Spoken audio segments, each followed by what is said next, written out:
క్రీస్తునందు ప్రియమైన సహోదరి సహోదరులకు యేసుక్రీస్తు నామములో శుభములు. దేవుని యొక్క మహిమ మీ మీద ప్రకాశించును గాక. ఈరోజు దేవుడు మనకిచ్చిన మాట లూకా సువార్త 9వ అధ్యాయం 20వ వచనం. అందుకు ఆయన, మీరైతే నేను ఎవరినని చెప్పుకొనుచున్నారని వారిని అడుగ్గా, పేతురు, నీవు దేవుని క్రీస్తు అను. ఈ మాటలు మనం లూకా సువార్తలో చూస్తున్నాము.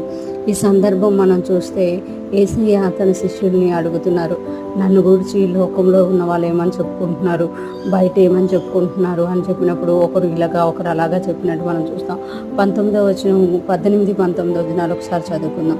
లూకా సువార్త 9వ అధ్యాయం 18, 19. ఒకప్పుడు ఆయన ఒంటరిగా ప్రార్థన చేస్తుండగా ఆయన శిష్యులు ఆయన యొద్దకు ఉండి, నేనెవరినని జనసమూహంలో చెప్పుకొనుచున్నారని ఆయన వారిని అడుగ్గా, వారు బాప్తిస్మిచ్చి యోహాను అనియు, కొందరు ఏలియా అనియు, కొందరు పూర్వకాలపు ప్రవక్త ఒకడు లేచిననియో చెప్పుకొనుచున్నారనేది.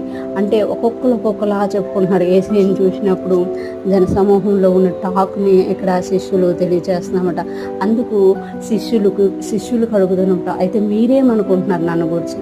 ఎందుకనంటే జనసమూహముడు ఎలాగనుకున్నా యేసయ్య పట్టించుకోరు. ఎందుకంటే వాళ్ళు వస్తున్నారు, వెళ్ళిపోతున్నారు, కొందరైతే రావట్లేదు, కొందరు విమర్శిస్తున్నారు, కొందరు అంటే ఇష్టం ఉంది, కొందరికి ఇష్టం లేదు యేసయ్య. కానీ ఎప్పుడైతే యేసయ్య తన శిష్యులకు అడిగారు, ఎందుకంటే శిష్యులు ఎప్పుడు కూడా తన చుట్టే ఉంటున్నారు, తను చేసిన కార్యాలన్నీ చూస్తున్నారు కనుక వీళ్ళకైనా నా గురించి కరెక్ట్గా తెలుసా లేదని అడిగినప్పుడు పేతురు గారు అంటున్నారు కదా, నీవు దేవుని క్రీస్తువి అనెను.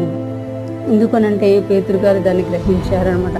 అంటే చాలామంది కూడా దేవునితోనే ఉంటారు, కానీ దేవుని గురించిన అవగాహన లేదు, దేవుని గురించిన కరెక్ట్ పదం అనేది వాళ్ళకి హృదయాల్లో లేదనమాట.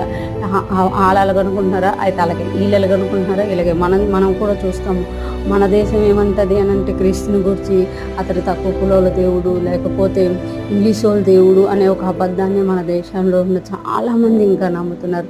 కొంతమంది ఏమనుకుంటారంటే ముక్కోటి దేవతల్లో ఇతను కూడా ఒకడు అని నమ్ముతున్నారు అన్నమాట. కొంతమంది ఏమనుకుంటారు అని అంటే అతడు ఒక దేవుడు, బయట దేశాల నుండి దేవుడు, మన దేశం దేవుడు అయితే కాదు అని అనుకుంటున్నారు. కానీ ఈరోజు దేవుడు అడుగుతున్నారు కదా, ఫ్రెష్ మన్నా వింటున్నా, మీరేమనుకుంటున్నారు? మీకైనా నా గురించి తెలుసా? ఆ రోజు ఆయన జనసమూహములు ఏమనుకుంటున్నారో కనుక్కొని మీరేమనుకుంటున్నారు అని అడిగినట్టే ఈరోజు దేవుడు ఫ్రెష్ మన్నా వింటున్న ప్రతి ఒక్కరితో అడుగుతున్నారు, నన్ను గురించి మీరేమనుకుంటున్నారు? అందుకు ఆయన, మీరైతే నేను ఎవరినని చెప్పుకొనుచున్నారని వారిని అడుగుగా.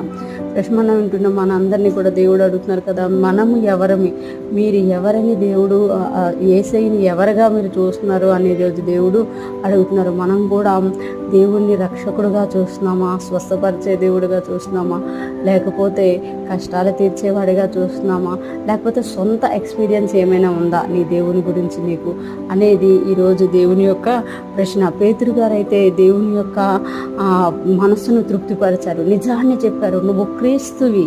పేతురు ఏమన్నారంటే, అందుకైనా నువ్వు దేవుని క్రీస్తు అని చెప్పాను, ఆయన నువ్వు అభిషక్తుడివి, నువ్వు రావాల్సిన రక్షకుడివి అని పేతురు గారు చెప్పారు. అలా పేతురు గారు చెప్పగానే పేతురు గారికి పరలోక ద్వారాలు తాళాలు ఇచ్చినట్టుగా మనము చూస్తామన్నమాట. ఈరోజు ఫ్రెష్ మనం ఉంటున్న ప్రతి ఒక్కరూ జ్ఞాపకం చేసుకోవాలి, జనాలు ఏమనుకుంటున్నారో అదే మన ఒపీనియనా, లేకపోతే మనకి యేసయ్య గురించి నా దేవుడు, నా రక్షకుడు, నా ప్రాణము అని చెప్పగలిగే స్థాయిలోకి మనం వెళ్ళామా అనేది జ్ఞాపకం చేసుకోవాలి. నీ దేవుని గురించి నువ్వు ఎంత ఎరుగుతావో అంతగా నువ్వు ఆత్మలోనూ ఈ లోకపరంగాను స్వేచ్ఛగా జీవించగలుగుతావు. దేవుని కృపలో వర్ధిల్లుతూ అనేక మందికి ఆశీర్వాదకరంగా మారగలుగుతావు. అటువంటి జ్ఞానము ఈరోజు ఫ్రెష్ మన్నా వింటున్న మనకందరికీ కలుగును గాక. ఆమేన్.